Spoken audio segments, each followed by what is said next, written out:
लागे मोरा यार फकीरी में, मन लागे मोरा यार फकीरी में, मन लागे मोरा यार फकीरी में, मन लागे मोरा यार फकीरी में। तो चपला और चंचला दोनों बहनें बड़ा प्रेम, बड़ा बड़ा आपस में बड़ा प्रेम। और दोनों बहनें महाराज घर में गौ माता थी तो गौ माता की सेवा करती, उनका दूध वृंदावन में बेचकर आती और उसी से अपने घर का गुजारा चलाती थी। कितनी भोली थी, इस बात की छोटी सी मैं आपको एक झलक दिखाता हूं। एक बार वो दूध बेचकर आ रही थी तो एक बाबा की कुटिया में बैठ गई, बाबा की कुटिया के बाहर बैठ गई, वहीं बैठकर अपना हिसाब किताब करती थी। तो वहां बैठ गई और हिसाब किताब करने लगी। इतने में महाराज बाबा उनको रोज देखते थे। एक दिन मैया जब वो दूध बेचने के लिए चली तो महाराज घर का कोई परिवार का कोई चाचा का लड़का मिल गया, कोई अपना सगा मिल गया और उसने कहा कि बहन थोड़ा सा दूध मुझे दे दे, मुझे घर में खीर बनानी है। तो उसने बिना नापे बिना तोले, अच्छा देखो जिसे हम अपना मानते हैं उसके साथ तोल कर व्यवहार नहीं करते, और जिसके साथ हम तोल के व्यवहार करते हैं उससे हम प्रेम नहीं करते।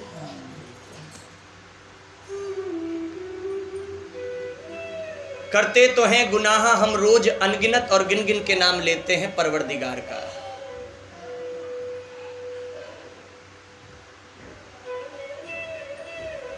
जो मुझे देता है बेइंतहा मैं उसका नाम गिन गिन के लूं, मैं उसके नाम का हिसाब क्यों रखूं जो मुझे बेइंतहा देगा।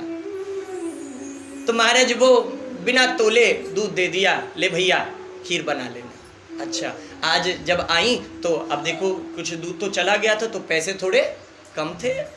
महात्मा के आश्रम के बाहर बैठी हिसाब किताब कर रही थी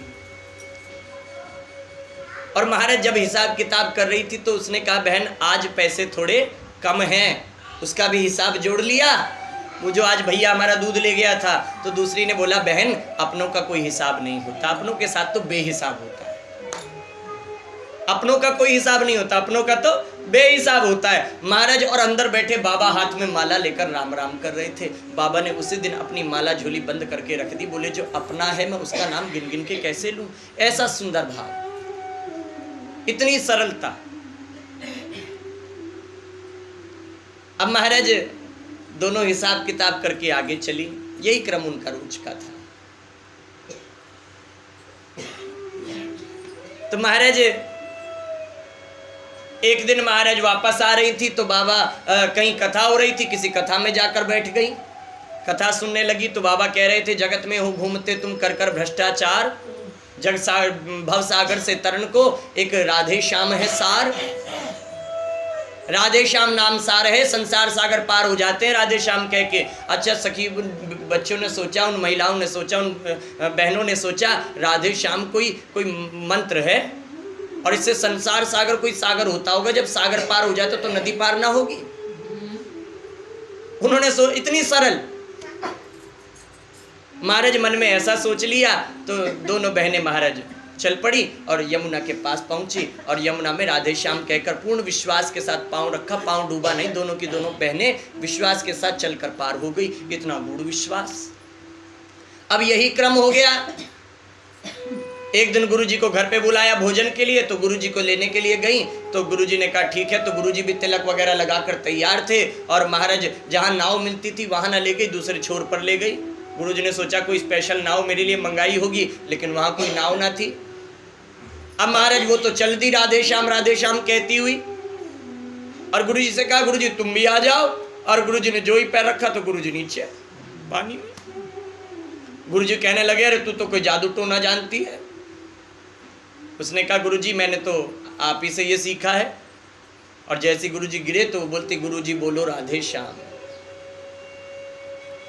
कई बार वक्ता लोग इस चक्कर में लगे रहते हैं कि पूर्ण गुरु मिले, लेकिन मेरा अपना, मैं आपको दृढ़ निश्चय के साथ बोलता हूं महाराज आप पूर्ण गुरु के चक्कर में मत लग जाना।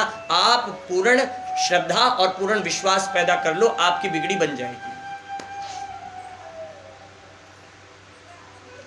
तो महाराज दोनों सखियां इतने सुंदर भाव की, दोनों बहनें इतने सुंदर भाव की, और दोनों निरंतर का यही क्रम, सेवा करने जाती, दूध बेचकर आती। एक दिन दोनों बहनें आपस में चर्चा कर रही थी। बोली, बहन तूने भगवान के विषय में सुना है, भगवान कैसे होते हैं? दूसरी ने कहा, हाँ बहन मैंने सुना तो है। बोले, कैसे होते हैं? बोले, भगवान वही होते हैं जिसकी महात्मा लोग आरती करते हैं, पूजा करते हैं, फल फूल भोग लगाते हैं, वही होते हैं भगवान। उसने दूसरी ने कहा, अरे बहन भगवान हमें कैसे मिलेंगे? उसने कहा, बोले भगवान तो महात्माओं के पास मिलते हैं। कहाँ मिलते हैं? महात्माओं के पास मिलते हैं। अच्छा, वृंदावन जैसी पावन भूमि और संत की कृपा से जब ये भाव चित्त में आया कि महात्मा के पास भगवान मिलते हैं, तो महाराज अभी ये भाव आया ही था तो सामने से एक महात्मा आते दिख गए। महात्मा के कंधे पे एक छोटी सी पोटली झोली, और महात्मा आते दिख गए। महात्मा का नियम था वो मौन रहते थे, जब तक स्नान न कर ले तब तक मौन रहते थे। तो स्नान नहीं हुआ था, तो बाबा आ रहे थे स्नान करने के लिए नदी पर, वो जा रही थी दूध बेचकर अपना। तो महाराज बाबा ने अपनी पोटली रखी और चली गई। तो वो एक बहन दूसरी बहन से बोली, चंपा चंचला से बोली, बहन तू कहती है कि संतों के पास भगवान होते हैं? बोले हाँ। बोले, अब संत ही हमारे सामने आ गए और संतों की झोली भी यहीं रखी है। अगर इनके पास भगवान होंगे तो झोली में ही रखते होंगे, और कहाँ रखेंगे? और कोई जगह ही नहीं है रखने की, झोली में रखते होंगे। उसने कहा, हाँ बहन बात तो सही कहती है। बोले, चला भगवान के दर्शन करें। बोले, नाना किसी के सामान को बिना उसकी इजाजत के छूना नहीं चाहिए। उसने बोला, नाना मैं तो अब ठाकुर को देखूंगी, एक काम कर। बोले, क्या? बोले कि युक्ति है। बोले, क्या युक्ति है? बोले, मैं ना दूर जाके खड़ी हो जाऊंगी, बाबा को देखती रहूंगी। अगर बाबा इधर को आएंगे मैं तुझे इशारा कर दूंगी, पहले तू दर्शन कर लियो, फिर तू मुझे बुला लियो, तू वहां देखती रहियो, फिर बाबा आएंगे तू मुझे इशारा कर दियो। अगर बाबा आए तो मैं भी प्रणाम कर दूंगी, जल्दी से पोटली वैसे ही बंद कर देंगे और बाबा को पता भी नहीं लगेगा, हमें भगवान के दर्शन भी हो जाएंगे। दोनों बहनें इस बात पे राजी हो गई। अब चंपा बैठ गई बाबा की पोटली के पास और चंचला चली गई दूर बाबा को देखने। बाबा स्नान करने के लिए गए थे। अब बाबा तो स्नान करें, इधर से चंपा ने महाराज वो पोटली खोली। तो अच्छा, बाबा की पोटली में क्या मिला? क्या मिला? बोले, रामायण, गीता, भजन की डायरी,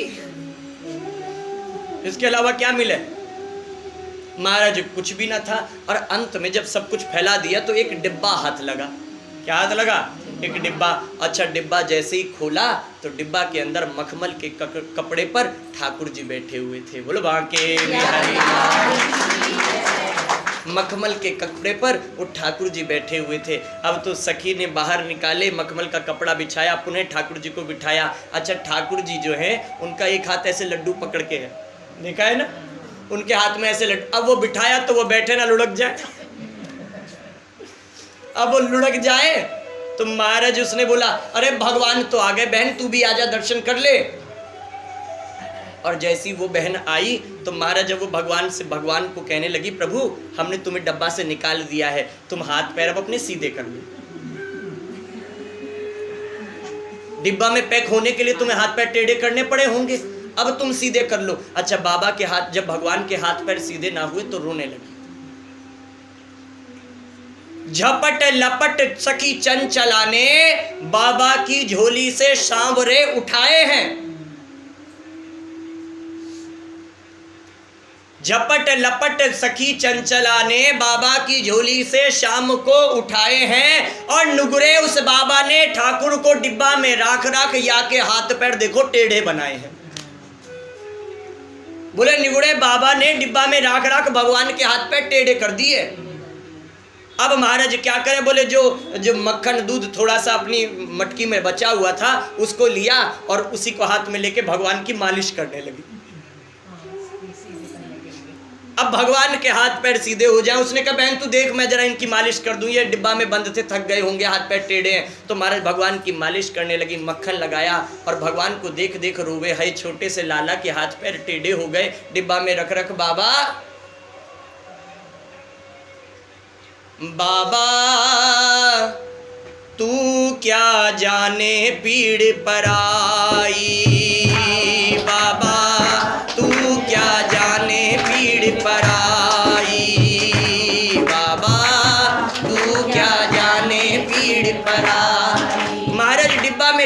भगवान को टेढ़ा कर दिया और महाराज मक्खन से खूब मालिश की।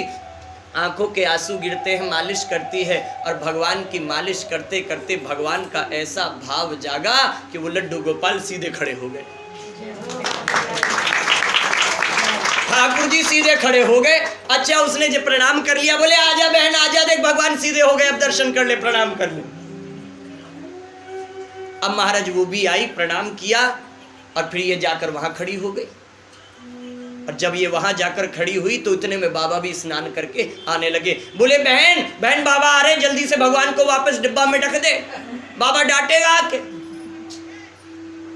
उसने कहा अच्छा अच्छा, भगवान तो सीधे खड़े हो गए थे। मानो भगवान भी कह रहे हो आज बड़े दिन में सीधा हुआ हूं, अब न होऊंगा टेढ़ा। तो भगवान को डिब्बा में रखे तो ढक्कन बंद ना हो। बोले बस अब बाबा तुम हम भगवान से कह लगे भगवान तुम हमें पिटवाओगे, तुम हो जाओ ऐसी, बैठ जाओ जल्दी बैठ जाओ। अब भगवान बैठे नहीं।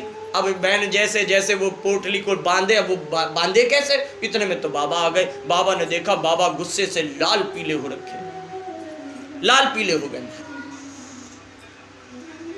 बाबा ने जैसे भगवान को खड़े देखा तो आंख में आंसू आ गए।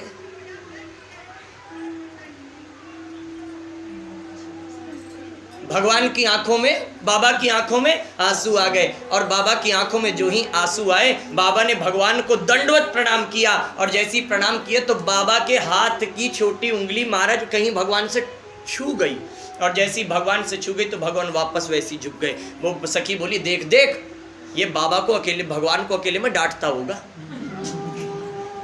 ये बाबा भगवान को अकेले में डांटता होगा, इसलिए इसका हाथ लगने से बाबा भगवान फिर क्या हो गए, टेढ़े हो गए डर के मारे। अब बाबा कुछ ना बोले। महाराज अपनी पोटली जो फैला हुआ था उसी सामान को ऐसे उठाया, छाती से लगाया, आंखों में आंसू लेकर भगवान चल दिए। और भगवान से क्या बोले, भगत के वश में है भगवान, भक्त के